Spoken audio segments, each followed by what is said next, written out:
Hello and welcome my dear students. मैं विनीत चौहान स्वागत करता हूं आप सभी का आपके अपने online platform career crack hub पर। कैसे हैं आप सभी लोग? आई होप सभी लोग बढ़िया होंगे, अच्छे होंगे और अपने एग्जाम की तैयारियों में सभी लोग अच्छे तरीके से व्यस्त भी होंगे। जो मेरे दोस्त एसएससी सीजीएल प्री 2024 को टारगेट कर रहे हैं और मुश्किल से आपका 28 या 27 दिन बाद आपका एग्जाम भी है, उन सभी के लिए मैं लेकर आ रहा हूं जो आपका जनरल साइंस वाला पार्ट है उसके लिए क्विक रिवीजन। और यहां पे जैसा आप लोग देख भी रहे होंगे आखिरी समय पर कैसे करें साइंस की तैयारी। देखो, अब यहां पे ये बात तो पक्की है कि आप ये 28 या 27 दिन में पूरा साइंस की तैयारी तो आप कर नहीं सकते। यहां पे क्या है, आप एक आइडिया लगा सकते हो कि किस प्रकार के प्रश्न आपके गत वर्षों में पूछे गए हैं। तो मैं आपके साथ 2022 और 2023 में जो आपके फिजिक्स और केमिस्ट्री के जो प्रश्न पूछे गए हैं उनका डिस्कशन आपके साथ करूंगा, क्योंकि मेरे दोस्त वहां से आपको एक आइडिया लग जाएगा कि फिजिक्स और केमिस्ट्री में किस प्रकार के प्रश्न हमारे एग्जाम में पूछे गए हैं गत वर्षों में और कहां से आगे एग्जाम में पूछे जाने की संभावना है। ठीक है, ये आइडिया आपको इस क्लास से लग जाएगा। ठीक है, डरना नहीं है और यहां पे केवल चीजों को समझ के चलना है। चलिए शुरू करते हैं अपनी क्लास को। और पहला प्रश्न आपकी स्क्रीन के सामने आपको दिख रहा होगा और पहला प्रश्न कुछ इस प्रकार से है।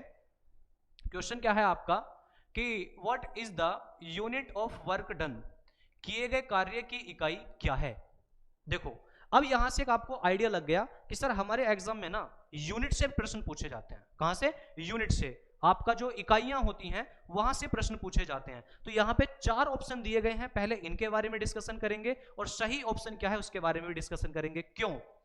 एक प्रश्न है सर, मैं एक प्रश्न केवल प्रश्न और उत्तर में इसके लिए नहीं आया हूं ना, मैं थोड़ा सा अपना और एक्स्ट्रा नॉलेज के लिए भी आया हूं ना, तो वो भी हमें दीजिए, बिल्कुल देंगे। देखिए, what is the unit of work done. तो कार्य की अगर हम बात करें तो कार्य क्या होता है? किसी ऑब्जेक्ट को, किसी वस्तु को फोर्स लगा के जो डिस्प्लेस करने की घटना होती है उसी को तो हम कार्य कहते हैं। कोई ऑब्जेक्ट है, कोई वस्तु है रखी हुई है, उस पर फोर्स लगाया, उसको डिस्प्लेस किया फोर्स लगाकर, उसी घटना को हम लोग क्या बोल देते हैं? वर्क बोल देते हैं, काम बोल देते हैं। और वर्क की अगर हम बात करें, वर्क का, कार्य का जो फॉर्मूला होता है वो होता है W is equal to F D cos theta. क्या फॉर्मूला होता है? W is equal to F D cos theta. इसकी जो एसआई यूनिट होती है, वर्क की जो एसआई मात्रक होता है, इसका एसआई मतलब स्टैंडर्ड इंटरनेशनल यूनिट, इसकी जो एसआई यूनिट होती है वो होती है जूल। एसआई मात्रक क्या होता है? जूल, जो आपका ये ऑप्शन दिया हुआ है। वही सीजीएस यूनिट क्या होती है सर इसकी? तो सीजीएस का मतलब होता है सेंटीमीटर ग्राम सेकंड। सीजीएस का मतलब क्या होता है? Centimetre gram second. तो इसकी जो सीजीएस यूनिट होती है मेरे साथियों, इसकी सीजीएस मात्रक जो होती है वो होती है अर्ग। सीजीएस यूनिट क्या होती है? अर्ग। अब मैं आपसे कहूं कि बताओ कि एक जूल में कितने अर्ग होते हैं, तो आपका आंसर आएगा sir 1 joule is equal to 10 raise to the power 7 erg. अगर 1 जूल की अगर हम बात करें तो सर 1 जूल में जो हमारे अर्ग होते हैं वो 10 की पावर 7 होते हैं। कितने होते हैं? 10 की पावर 7 होते हैं। बात क्लियर?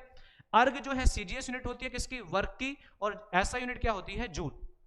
एक बात और मैं आपको बताता हूं, छोटी सी बात आगे काम आएगी, याद रखना। हीट, हीट हिंदी में क्या बोलते हैं इसको? उष्मा। हिंदी में क्या बोल देते हैं? उष्मा।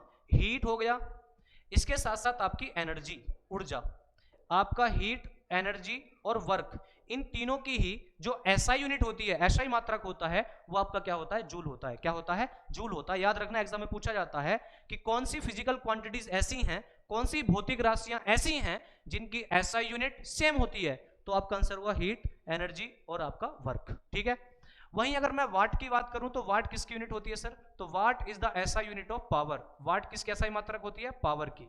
डेसिबल किसकी एसआई यूनिट होती है? लाउडनेस। किसकी? लाउडनेस, ध्वनि की जो प्रबलता होती है उसकी। बात क्लियर? एम्पियर किसकी ऐसा यूनिट होती है? या ऐसा एम्पियर किसकी यूनिट होती है? तो ampere is the unit of current. Ampere जो आपका मात्रक होता है वो किसका होता है? करंट का होता है, वैद्युत धारा का होता है। बात क्लियर? तो ये चारों ऑप्शन मैंने आपको बता दिए हैं। चलिए बढ़ते हैं अगले प्रश्न की ओर। और ये प्रश्न आपका एसएससी सीजीएल 1 दिसंबर 2022 की शिफ्ट 1 में आपका पूछा गया। और प्रश्न क्या था? Chemical formula of quick lime is, बिना बुझे चूने का रासायनिक सूत्र क्या है? देखो ना, एक आइडिया और लगा कि केमिकल फॉर्मूला पढ़ के जाना है, केमिकल फॉर्मूले से क्वेश्चन पूछेगा, है ना। और 50-60 केमिकल फॉर्मूले बेसिक बेसिक से उन्हें पढ़ लेना, उससे ज्यादा आपका कुछ नहीं पूछेगा, है ना। तो यहां पे आता है कि chemical formula of quick lime is, बिना बुझे का रासायनिक सूत्र क्या है। आइए आपको बता देते हैं, आपको समझा देते हैं मेरे साथियों। केमिकल फॉर्मूला किसका? बिना बुझे चूने का, जिसमें पानी की मात्रा हो ही ना, सिंपल। तो यहाँ पे आपका जो क्विक लाइम होता है या जो लाइम होता है उसका फॉर्मूला क्या होता है, CaO, कैल्शियम ऑक्साइड। वहीं पे आपसे मेरे साथियों पूछा जा सकता है कि बताइए ड्राई आइस किसको बोलते हैं, ड्राई आइस किसको बोलते हैं, आपसे पूछेगा कि बताइए शुष्क बर्फ किसे कहा जाता है, आपसे पूछेगा ड्राई आइस किसको बोलते हैं, शुष्क बर्फ किसको बोलते हैं, तो शुष्क बर्फ किसको बोलते हैं, तो शुष्क बर्फ जो कहा जाता है, ड्राई आइस जो कहा जाता है, वो कहा जाता है CO2, कार्बन डाइऑक्साइड को। CaCO3 किसका फॉर्मूला होता है, चौक, मार्बल, जिसको हम कहते हैं कैल्शियम कार्बोनेट, उनका फॉर्मूला होता है। CaOH का होल ट्वाइस किसका फॉर्मूला होता है, तो सर ये होता है सिलेक्ड लाइम का, किसका, सिलेक्ड लाइम का। ये फॉर्मूला होता है बुझे हुए चूने का। बुझा हुआ चूना मतलब जब चूने में पानी मिला दिया जाता है। अगर मैं कैल्शियम ऑक्साइड में, किसमें, कैल्शियम ऑक्साइड में अगर मैं पानी मिला दूं, क्या मिला दूं, पानी मिला दूं, तो ये क्या बन जाएगा, CaOH का होल ट्वाइस, क्या बन जाएगा, CaOH का होल ट्वाइस बन जाएगा, सिलेक्ट लाइम बन जाएगा, बुझा हुआ चूना बन जाएगा। बात समझ में आई। तो यहाँ पे ये तीनों चारों फॉर्मूले मैंने आपको बता दिए हैं जो आपके एग्जाम में पूछे जा सकते हैं। चलिए अगले प्रश्न की ओर बढ़ते हैं, और अगला प्रश्न कुछ इस प्रकार से पूछा गया है आपका। क्वेश्चन क्या पूछा गया है, क्वेश्चन पूछा गया है burning of coal is an example of, कोयले का जलना इसका उदाहरण है। डीकंपोजिशन रिएक्शन, अपघटन अभिक्रिया का, डबल डिस्प्लेसमेंट रिएक्शन, द्विविस्थापन अभिक्रिया का, कॉम्बिनेशन रिएक्शन, संयोजन अभिक्रिया का, डिस्प्लेसमेंट रिएक्शन, विस्थापन अभिक्रिया का।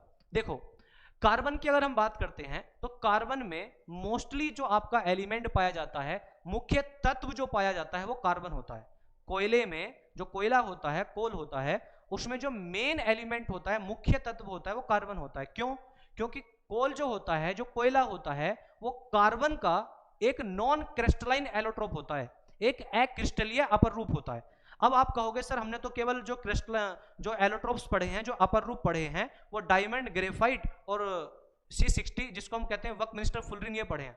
वो मेरे दोस्त वो क्रिस्टलाइन एलोट्रोप होते हैं, क्रिस्टलीय अपर रूप होते हैं। और ये क्या होते हैं, हमारे नॉन क्रिस्टलाइन एलोट्रोप। आपका कोल, कोयला, कोक हो गया, चारकोल हो गया, ये सब क्या होते हैं हमारे, लैंप ब्लैक हो गया, ये सब क्या होते हैं हमारे, ये नॉन क्रिस्टलाइन एलोट्रोप्स होते हैं कार्बन के। तो जिसमें आपका जो कोल होता है उसमें मेन कंपोनेंट कौन है, कार्बन। और कार्बन को जब ऑक्सीजन की प्रेजेंसेशन में जलाया जाता है, कार्बन को जब ऑक्सीजन की उपस्थिति में जलाया जाता है, तो कार्बन और ऑक्सीजन आपस में रिएक्शन करके क्या बनाते हैं, CO2। अब आपको कुछ ऐसा नहीं लग रहा कि A और B आपस में जुड़े और क्या बना लिया, AB, कॉम्बिनेशन हो गया ना, ये तो जुड़ गए ना, कॉम्बिनेशन हुआ ना। कौन सा ऑप्शन हो गया, C ऑप्शन। कौन सा ऑप्शन हो गया, C ऑप्शन। इसका उल्टा कर दो, इसका उल्टा कैसे कि AB है और AB को तोड़ दो और बन जाएगा A + B, तो ये हो जाएगा हमारा डीकंपोजिशन रिएक्शन। बात क्लियर। चलिए बढ़ते हैं अगले प्रश्न की ओर। अगला प्रश्न फिर देखो आपका SI यूनिट से पूछा गया है। The SI unit of acceleration is, त्वरण का SI इकाई क्या है। CGL 1 दिसंबर 2022 सेकंड शिफ्ट में आपका पूछा हुआ क्वेश्चन है। फर्स्ट शिफ्ट में भी आपका यूनिट से पूछा हुआ प्रश्न था और सेकंड शिफ्ट में भी आपका यूनिट से क्वेश्चन पूछा गया है। तो एक बात आपको यहां पे दिमाग में रख लेनी चाहिए कि CGL में फिजिक्स से यूनिट से क्वेश्चन आते हैं। तो ऐसा यूनिट और यूनिट पढ़ के जाना, बता रहा हूं अभी काम आएगा। और ये आज की वीडियो में कह रहा हूं, लिख लो, चाहे रिकॉर्ड कर लो, कुछ भी कर लो। ये आपका मैं कह रहा हूं कि CGL 2024 में किसी ना किसी शिफ्ट में आपके, लगभग किसी ना किसी शिफ्ट में, क्या 3 से 4 शिफ्ट में आपके ऐसा यूनिट से या यूनिट से आपके फिजिक्स से क्वेश्चन आएंगे, 100% आएंगे। ये आप मेरी बात को रिकॉर्ड कर लो। दूसरा, आपका केमिकल फॉर्मूले से भी क्वेश्चन आएंगे, रिकॉर्ड कर लो इस चीज को, बता रहा हूं। तो आपसे पूछा गया है एक्सेलरेशन, त्वरण की SI यूनिट पूछी गई है, SI मात्रक पूछा गया है। तो change in velocity in A time, ठीक है, वेग परिवर्तन की दर को ही हम लोग क्या बोलते हैं, त्वरण बोलते हैं। और एक्सेलरेशन का फॉर्मूला होता है A = V - U/T, जहां पे A क्या है, एक्सेलरेशन है, त्वरण है, V क्या है, फाइनल वेलोसिटी, अंतिम वेग है, U क्या है, इनिशियल वेलोसिटी, प्रारंभिक वेग है, T समय है। तो भैया ऊपर क्या है, ऊपर तो वेलोसिटी है ना, और वेलोसिटी की यूनिट क्या होती है, मीटर पर सेकंड। और नीचे क्या है, टाइम, और टाइम की यूनिट भी क्या होती है, सेकंड। तो ये बन जाएगा मीटर पर सेकंड स्क्वायर। कोई सी यूनिट आपको कोई सी ऐसा दिखाई दे रहा है, डी ऑप्शन, ठीक है, ये स्क्वायर है, ये स्क्वायर है, ठीक है। तो मीटर पर सेकंड स्क्वायर, जबकि मीटर पर सेकंड किसकी यूनिट होती है, तो मीटर पर सेकंड यूनिट होती है सर किसकी, आपकी वेलोसिटी की या आपकी स्पीड की। अगला प्रश्न है, अगला प्रश्न कुछ इस प्रकार से आपका पूछा गया है। प्रश्न क्या है, which of the following is the highest quality coal, और मैंने अभी बताया था कोल, कोयला मतलब कार्बन का एलोट्रोप, नॉन क्रिस्टलाइन एलोट्रोप, मतलब कार्बन होना चाहिए, कार्बन होना चाहिए। जिस कोयले में कार्बन जितना ज्यादा होगा वो उतना अच्छा कोयला होगा, जिसमें कार्बन की परसेंटेज कम होगी वो उतना ही बेकार कोयला होगा। तो यहाँ पे 4 टाइप के कोयले दिए गए हैं, लिग्नाइट, बिटुमिनस, पीट और एंथ्रासाइट। तो यहाँ पे याद रखेंगे मेरे साथियों, जो सबसे बेकार कोयला होता है वो होता है पीट कोयला। क्यों? क्योंकि सर इसमें आपका केवल 50 से 60%, कितना, 50 से 60% केवल क्या पाया जाता है, कार्बन पाया जाता है, 50 से 60% कार्बन पाया जाता है। वहीं लिग्नाइट कोल जो होता है दूसरा सबसे बेकार होता है, जो लिग्नाइट कोल होता है दूसरा सबसे बेकार होता है, और लिग्नाइट कोल में आपका लगभग 60 से 70%, कितना, 60 से 70% कार्बन पाया जाता है। वहीं बिटुमिनस की अगर मैं बात करूं तो बिटुमिनस में आपका लगभग आपका 76 से लेकर 88%, 76 से लेकर 88%, 88% आपका क्या पाया जाता है, कार्बन पाया जाता है किसमें, बिटुमिनस में। और डोमेस्टिक पर्पस में, घरेलू उद्देश्य में आपका बिटुमिनस ही यूज होता है, याद रखना इस चीज के बारे में, ठीक है। वहीं सबसे अच्छा जो कोल होता है, सबसे अच्छा कोयला होता है एंथ्रासाइट, और एंथ्रासाइट में आपका 94 से लेकर 98% कार्बन होता है, सबसे ज्यादा मात्रा में कार्बन होता है, और सबसे अच्छा कोयला होता है कौन सा, एंथ्रासाइट। चलिए बढ़ते हैं अगले प्रश्न की ओर। देखो फिर वही देख लो आपके सामने है भाई, मैं कुछ नहीं कह रहा, आपके सामने सब। CGL 1 दिसंबर शिफ्ट दूसरी शिफ्ट में फिर वही केमिकल फॉर्मूला नाम, केमिकल फॉर्मूला नाम, ऐसे प्रश्न आएंगे, डरना नहीं है। क्योंकि एक चीज आपको मैं आपको बता देता हूँ, एक आपने सुना भी होगा, परछाई जो होती है ना, परछाई डराती भी है और जताती भी है। जो परछाई होती है, कहते हैं ना कि परछाई डराती भी है और जताती भी है, कहीं पर उजाला आसपास ये बताती भी है ना। जो परछाई है उजाला होगा ना तभी तो बनेगी, और आप परछाई से डरते भी हो, तो डरना नहीं है किसी भी चीज से। आइए इस प्रश्न की बात करते हैं। डरना नहीं मेरे दोस्त, बस समझना है चीजों को कि कैसे कैसे हुआ है एग्जाम में, गत वर्षों में कैसे कैसे क्वेश्चन पूछे गए हैं, वही देखना है बस। आइए, common name of the compound CaOCl2, यौगिक CaOCl2 का सामान्य नाम क्या है? ब्लीचिंग पाउडर, बिरंजक powder, washing soda, baking soda या जिप्सम। तो कहने का मतलब यह है, हम आंसर तो तभी बता पाएंगे ना सर जब हमें केमिकल फॉर्मूले पते होंगे।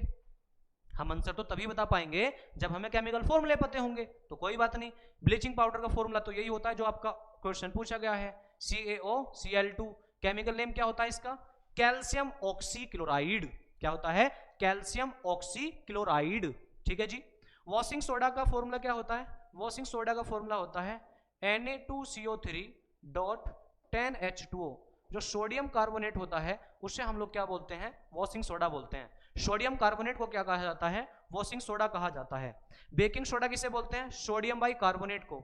जो सोडियम बाई कार्बोनेट होता है NaHCO3, क्या बोलते हैं इसको? सोडियम बाई कार्बोनेट को क्या बोलते हैं? Baking soda. वहीं पे जिप्सम की अगर हम बात करें तो जिप्सम का फॉर्मूला होता है CaSO4.2H2O। जिप्सम का फॉर्मूला क्या होता है? CaSO4.2H2O। इसको हम कहते हैं हाइड्रेटेड, H2O है ना, वाटर है, तो इसको बोलते हैं hydrated calcium sulphate.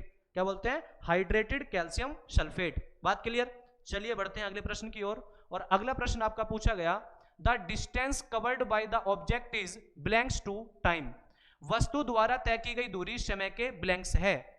Equal proportional, समानुपातिक, डायरेक्टली प्रोपोर्शनल, सीधे अनुपातिक, इनवर्सली प्रोपोर्शनल, व्युत्क्रमानुपाती, डबल प्रोपोर्शनल, दुगनी अनुपातिक। देखो ये हम बचपन में पढ़ लेते हैं, बचपन में क्या, तीसरी चौथी क्लास से हम पढ़ लेते हैं कि स्पीड का फॉर्मूला होता है speed is equal to distance upon time. ये तो हम छोटी छोटी क्लास से पढ़ना चालू कर देते हैं, तीसरी चौथी तो मैंने बोला, चौथी पांचवी तो हम एटलीस्ट पढ़ ही लेते हैं ना, बचपन में इस फॉर्मूले को पढ़ लेते हैं, speed is equal to distance upon time. लेकिन मुझे बताना क्या है? मुझे रिलेशन बताना है किसके बीच में? डिस्टेंस और टाइम के बीच में। तो अगर मैं डिस्टेंस निकालने लगूं तो distance is equal to speed into time. बोलो यही हो जाएगा, नहीं हो जाएगा? बताओ ये होगा नहीं होगा? Distance is equal to speed into time. तो यहां तो हमें साफ दिख रहा है सर, क्या दिख रहा है?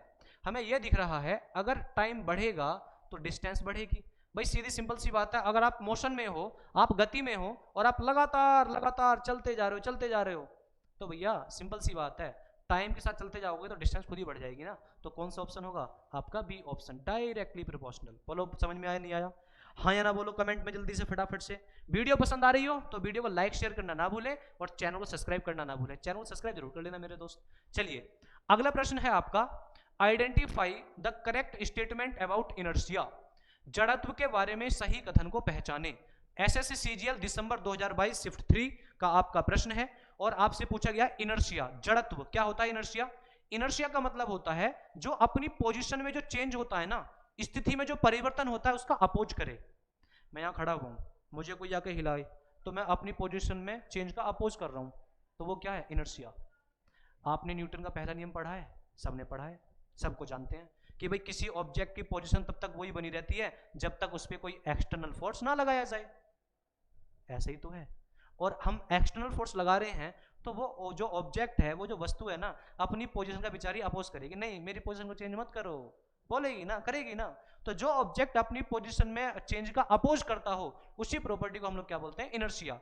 और इनर्शिया जो डिपेंड करता है, जो जड़त्व आपका डिपेंड करता है, वो डिपेंड करता है मास पे। किस पे, मास पे। तो यहां पे आपका सही आंसर होगा, वो होगा ए ऑप्शन, कि जितना मास ज्यादा होगा, जितना द्रव्यमान ज्यादा होगा, इनर्शिया भी, जड़त्व भी उतना ही क्या होगा, ज्यादा होगा। भाई सिंपल सी बात है। छोड़ो, आपको एग्जांपल बताता हूं।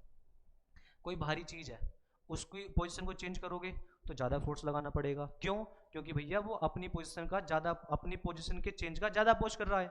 हल्की चीज है, एकदम से पोजीशन चेंज कर दोगे। हल्की चीज है, मास कम है, तो आसानी से उसकी पोजीशन चेंज कर दी, मतलब उसने अपोज कम किया, इनर्शिया कम लगाया। भारी चीज है, अपोज ज्यादा करेगी, तो सीधी सी बात है, इनर्शिया ज्यादा होगा। मास ज्यादा, इनर्शिया ज्यादा, मास कम, इनर्शिया कम। कौन सा ऑप्शन भैया, ए ऑप्शन। चलिए बढ़ते हैं आगे की ओर। अगला प्रश्न क्या कहता है, अरे फिर वही, देख लो, देखो अगले दिन 2 दिसंबर को एग्जाम हुआ 2022 के शिफ्ट 1 में, और फिर वही केमिकल फॉर्मूला। केमिस्ट्री में केमिकल फॉर्मूला, आपका फिजिक्स में ऐसा यूनिट पढ़ के चले जाओ, आपका 1-2 क्वेश्चन पक्का। चलिए अगला आपका क्वेश्चन है, identify the correct chemical formula of chloroform. Chloroform का सही रासायनिक सूत्र पहचाने।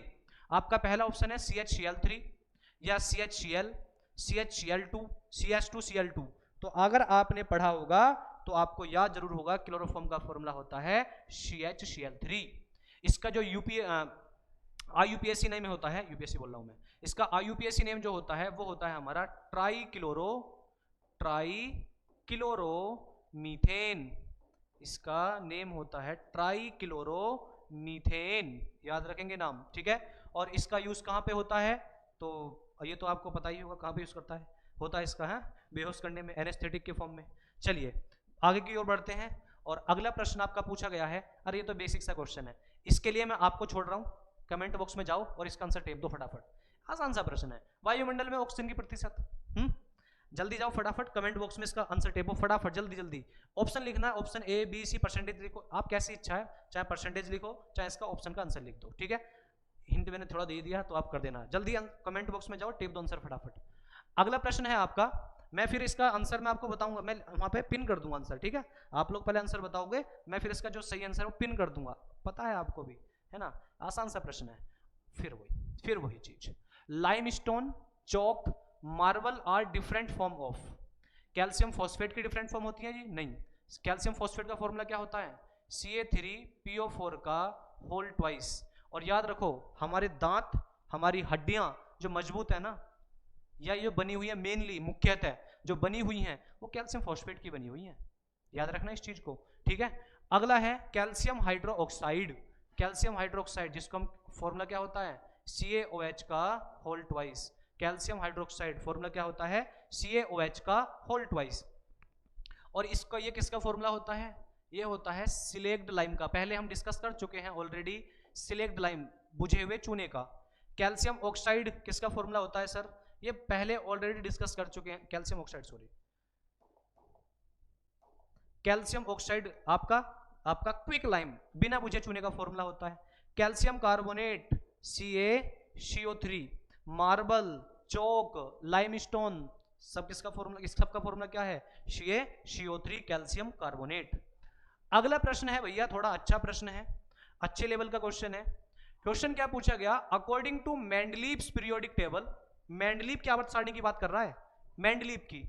According to Mendeleev's periodic table, what was the atomic mass of eka aluminium, अरे भाई साहब, which was later replaced by gallium. देखो पहली बात तो ये याद रखो, ये समझो कि ये एका होता क्या है। जब मेंडलीव साहब ने पीरियोडिक टेबल बनाई थी तो उस समय पे मेरे साथियों केवल एलिमेंट्स जो थे, खोजे गए एलिमेंट, जो डिस्कवर्ड एलिमेंट थे वो 63 थे। कितने थे? 63 थे, 63 थे। और मेंडलीव साहब ने जो अपनी पीरियोडिक टेबल बनाई थी, अपनी आवर्त सारणी बनाई थी, वो बनाई थी एटॉमिक मास के हिसाब से। किसके हिसाब से? एटॉमिक मास के हिसाब से, परमाणु भार के हिसाब से। जब मेंडलीव साहब ने पीरियोडिक टेबल बनाई तो वो थोड़े उन्होंने दूरदर्शी थे। दूरदर्शी मतलब थोड़ी दूर की बात उन्होंने सोची कि जैसे एल्यूमिनियम है, एल्यूमिनियम उस टाइम पे डिस्कवर हो चुका था, उन्होंने एल्यूमिनियम के पास में जगह छोड़ दी कि फ्यूचर में, भविष्य में एल्यूमिनियम की प्रॉपर्टी वाला, एल्यूमिनियम के गुण वाला एक एलिमेंट जरूर मिलेगा जो आपका एल्यूमिनियम के साथ रखा जाएगा। तो वही तो बोला उसने, एका एल्यूमिनियम, जिसको क्या बोला था आज के टाइम पे, उसको बोला था गैलियम। तो उसने पहले ही सोच लिया था, किसने? मेंडलीव ने, कि भविष्य में कि जो एल्यूमिनियम है ना, उसकी तरह का, उसकी प्रॉपर्टी का एलिमेंट जरूर मिलेगा, इसलिए उसने उसमें अपनी पीरियोडिक टेबल में पोजीशन छोड़ दी, पहली पोजीशन छोड़ दी। और उसको हमने क्या बोला था? एका एल्यूमिनियम। और ये जो एका एल्यूमिनियम है आज के टाइम पे किस नाम से जाना जाता है? गैलियम के नाम से। और गैलियम का एटॉमिक मास होता है कितना? 68। कितना होता है? 68। ऐसे ही उसने बोरोन के नीचे जगह छोड़ी थी स्कैंडियम की, ऐसे ही उसने सिलिकॉन के नीचे जगह छोड़ी थी जर्मेनियम की। ठीक है, तो उसने जब पीरियोडिक टेबल बनाई थी ना, उसने बहुत चीजें सोची थी कि आने वाले टाइम में ऐसे एलिमेंट मिलेंगे। समझे मेरी बात को? तो ये इसका जो सही आंसर था वो था 68, सी ऑप्शन। चलिए अगला प्रश्न है आपका, how many maximum electrons can M shell have? M shell में अधिकतम कितने इलेक्ट्रॉन हो सकते हैं? एसएससी सीजीएल 2 दिसंबर 2022 शिफ्ट 2 का क्वेश्चन है। देखिए जो हमारी सेल होती हैं, सबसे पहली सेल आती है के, उसके बाद आती है आपकी, सबसे पहली सेल आती है के के बाद आती है एल, उसके बाद आती है आपकी एम, और उसके बाद आती है आपकी एन। इनको नंबर दो, के पहले नंबर पे आ रहा है, के पहले नंबर पे आ रहा है 1, एल दूसरे नंबर पे आ रहा है 2, एम तीसरे नंबर पे आ रहा है 3, एन चौथे नंबर पे आ रहा है 4। नंबर दे दिया। फॉर्मूला याद रखो, फॉर्मूला होता है नंबर ऑफ इलेक्ट्रॉन निकाल लेगा 2n स्क्वायर। क्या फॉर्मूला होता है? 2n स्क्वायर, जहां पे n क्या है? n है नंबर ऑफ सेल। तो आपसे पूछा गया m के बारे में, तो भैया फॉर्मूला यूज करो 2 इंटू m का नंबर कितना? 3, और 3 का स्क्वायर करो 9, तो 9 दूनी 18। कौन सा ऑप्शन? A option. खत्म कहानी। बात क्लियर? आपसे पूछे बताओ n सेल में कितने इलेक्ट्रॉन होंगे, n में मैक्सिमम कितने इलेक्ट्रॉन होंगे? कोई बात नहीं, फॉर्मूला याद है 2 इंटू n की वैल्यू कितनी है? 4, 4 का स्क्वायर करो 16, 16 दूनी 32। ऐसा कर लोगे ना? बढ़ूं आगे? चलिए बढ़ते हैं अगले प्रश्न की ओर। और अगला प्रश्न है हमारा, इन 1955 1955 which synthetic element is provisionally named Mendelevium in honor of Dimitrij Mendeleev who created one of the first periodic table? जब सबसे पहली पीरियोडिक टेबल मेंडलीव साहब ने बनाई थी तो इन्हें एक टाइटल दिया गया कि you are the father of periodic table. तो आपसे यह भी पूछा जाता है कि फादर ऑफ पीरियोडिक टेबल किसे कहते हैं? मेंडलीव साहब को कहते हैं, याद रखना। ठीक है, तो 1955 में दिमित्रि मेंडलीव के सम्मान में किस सिंथेटिक तत्व को अंतरिम रूप से मेंडलीवियम, क्या मेंडलीवियम के नाम दिया गया, और उस एलिमेंट का नाम था एलिमेंट 101। ठीक है, 101वां तत्व जो खोजा गया था उसका नाम क्या दिया गया था? मेंडलीवियम। आज का हमारा अंतिम प्रश्न है, लास्ट प्रश्न है, what do you call a component of identical size that offers higher resistance to electricity? Higher resistance, resistance का मतलब क्या होता है? रोकने वाला। वो क्या बोलते हैं ना कि मेरा रेजिस्टेंस बन गया है, वो मुझे रोकने वाला, मेरी रुकावट, बोलते हैं रुकावट बन गया है वो। तो यहाँ पे बात हो रही है इलेक्ट्रिसिटी की। तो रेजिस्टेंस का मतलब होता है जो इलेक्ट्रिक करंट का क्या करता हो? अपोज करता हो, उसका विरोध करता हो कि तू या नहीं जाने दूंगा आगे। ठीक है, तो यहाँ पे बोला है what do you call a component of identical size that offers a higher resistance to electricity? जो इलेक्ट्रिसिटी के लिए बहुत ज्यादा रेजिस्टेंस प्रोड्यूस करे, नॉन कंडक्टर बोलेंगे, सिंपल सी बात है। पुअर कंडक्टर बोलेंगे। कौन सा ऑप्शन था? A option. कौन सा ऑप्शन था? A option. तो आई होप आप लोगों को वीडियो पसंद आई होगी। ठीक है, चीजें आपको समझ में आई होंगी। तो मेरे दोस्तों वीडियो को लाइक शेयर करना ना भूलें, चैनल को सब्सक्राइब करना ना भूलें। करियर क्रैक हब आपके लिए, सभी के लिए अभी जो 30 दिन का प्रोग्राम है एसएससी सीजीएल का प्री का, हम लोग की जितनी भी हम आपकी हेल्प कर सकते हैं आप सभी के लिए लेकर आ रहे हैं रिवीजन के तौर पर ये सब चीजें। ठीक है, वीडियो पसंद आई हो तो लाइक शेयर करना ना भूलें, चैनल को सब्सक्राइब करना ना भूलें। आप लोगों से मुलाकात होगी अगली वीडियो में, तब तक के लिए बाय।